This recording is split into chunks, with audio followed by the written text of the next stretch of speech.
Saint Alphonsus Rodriguez was born in 1531 in Segovia, Spain, the third of 11 children. When he was 11 years old, he was sent to a Jesuit college with his older brother. Soon after, the Jesuits sent him on a mission to his father's hometown of Segovia. He was very happy about this. After completing his one-year studies, he returned to his home to take up litigation before his father's death. His brother went back to school.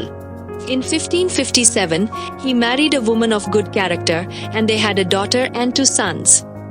But God's plan was to purify this soul through heroic suffering. After 5 years, he was widowed and had only a 3-year-old son. He believed that these sufferings were due to his sins. He prayed to God that he would rather suffer hellish torments in this world than commit even a small sin. He gave himself up to God for the sake of God's will. After that, he lived a life of penance. A year later, his mother also died. Looking at the innocent face of his son, the only relationship he had in this world, he asked God to take him back if he ever acted against God's will. God soon accepted his request. Alfonso left Segovia and went to Valencia. There, he met a Jesuit friar whom he had previously respected and admired in Segovia and stayed there. This priest helped him to gain confidence in God's love. When he was 38 years old, he also asked to be admitted to the Jesuit order. But he was refused admission because of his lack of sufficient instructions and poor health. For 2 years, he worked as a tutor to the children of 2 families.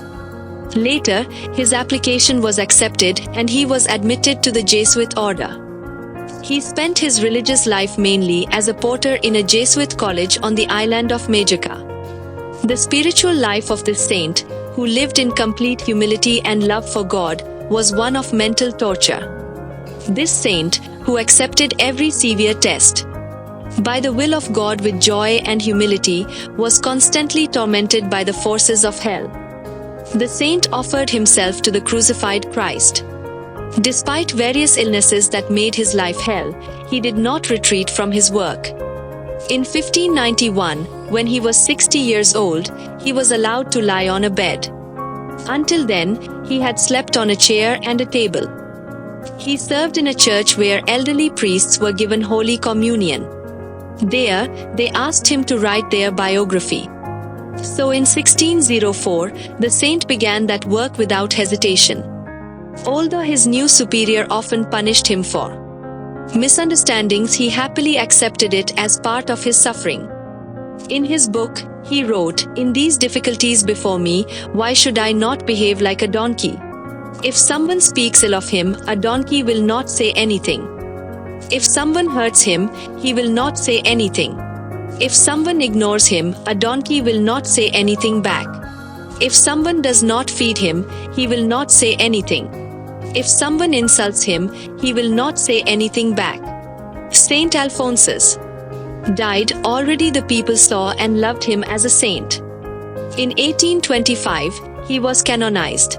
In 1888, Pope Leo XIII recognized the miracles attributed to him and declared him a saint.